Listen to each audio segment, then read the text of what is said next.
provisioning using APIs. Turning on APIs for the very first time in your network, all you'd have to do is go to Organization, Configure, Settings, scroll down to Dashboard API Access. Click the tick box, Enable Access to Cisco Meraki Dashboard APIs. Once you've done this, make sure you hit the Save Changes button.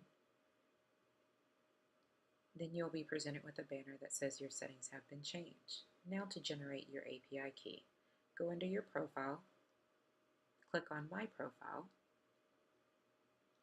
scroll all the way down to the bottom and you'll see API Access. If you've never created one before, you have an option to create an API key, or you can regenerate an API key if you ever lose your key for any reason. API keys are tied specifically to the dashboard admin that's on the Meraki dashboard. Never used Postman before, you'll want to go to getpostman.com and you can download your free Postman app. You can choose from macOS, Windows, or Linux. Now that you've gone in and downloaded Postman locally to your machine, we're going to go back to Dashboard and take a look at API Docs. You'll go to Help to API Docs. From here, you have a list of all available dashboard APIs that are available for use. We're going to start with going to Organizations and list the organization that the user has privileges on using your. Now that you've located the API docs, we're going to actually go in and add our URL requests.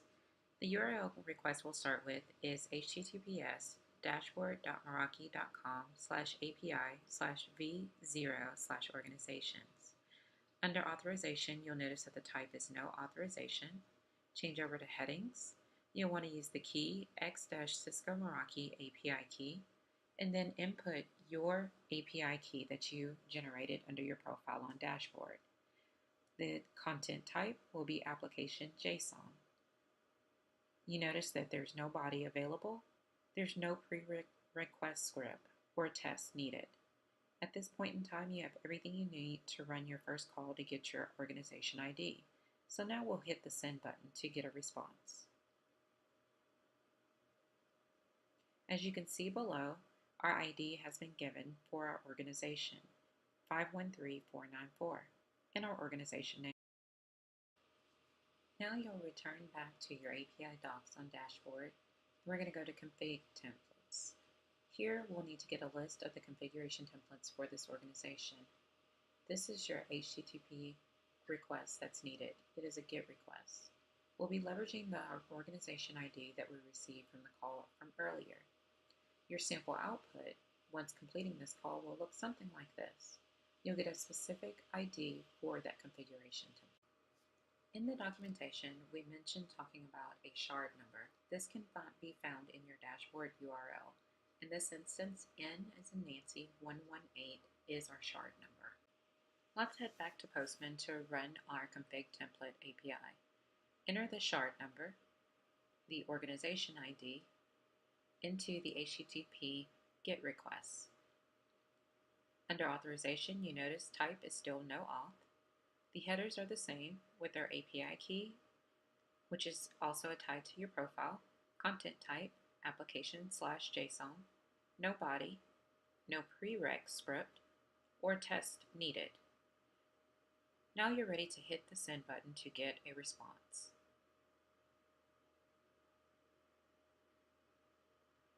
Our response was received. We've now been given the ID number for the template that we're looking to bind with, as well as the name of our template that we previously configured. Now to create our new network, you'll want to scroll down to Networks and choose Create a Network. Here you're able to see the HTTP request is a post request, which is actually going to update your dashboard.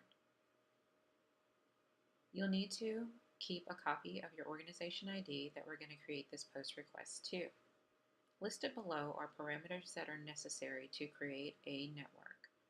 First, you want to give your network a name, specify the type of network, whether it be wireless, switch, or combined, offer tags for your network, as well as provide the time zone that this network will live in. If you're unsure of the time zone, feel free to click on this article. Listed below is your sample script as well as what the sample response would look like. As you can see here, you're given an ID that is specific to this new network that you've created, the organization ID. It'll also list the type of network that it is, as well as the name of your network, time zone, and any applied tags. Now to create your network in Postman. Make sure that you choose Post and then enter the URL that was listed in the API doc along with your organization ID. Authorization, type is still no auth.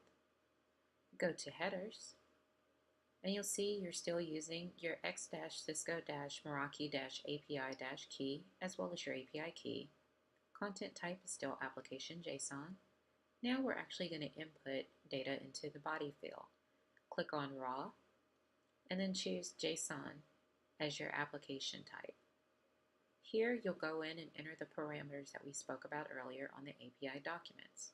So I'm naming this network. This is my new network using API. Time zone, America, Chicago. Tags for the network, API. And the type of network is switched. You'll notice that you have no prereq tags, and you can choose to go in and add an optional test. So I will click back on authorization, and then we're going to hit the send button to get a response. As you can see here, I've now created a new network. Here's our new network ID, which you'll want to take note of for the next step of binding your network to a template. You see all the information that previously entered into the body is listed here below. For a sanity check, you can go in and check the status, which shows a 201 created. The request has been fulfilled and resulted in a new resource being created. Let's head back over to our dashboard to find the API to bind a network to a template. Here you see you have an HTTP request for a POST request. You'll take the network ID previously stated and go in and leverage the config template ID, which we also previously pulled via APIs. Here's a parameter that is an optional boolean indicating whether the network switch should automatically bind to profiles of the same model type. And this is only specific to switch networks. Defaults to false if left unspecified. This option, as I said before, only affects switch networks and switch templates. Auto binding is not valid unless the switch template has more than one profile. To successfully make sure that you have bound your network to a configuration template, you want to achieve the successful HTTP status of 200. Now let's go in and bind your network to the configuration template.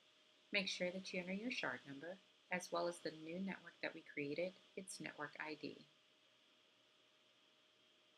You'll go to authorization, and as you can notice, still the type is no auth. Go to headings. Still using our API key, as well as the content type stays the same as application JSON. Now we'll input the body. Still raw, still using JSON as your application. Here are the parameters that we'll enter. The config template ID, which we previously pulled from the API, and then we're going to put false for our auto bind, as this is optional. Still no prerequisite script or testing. Now let's go back to authorization and hit the send button to get a response.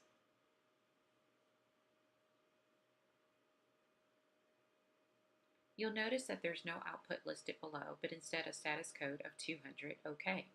Standard response for successful HTTP requests. The actual response will depend on the request method used.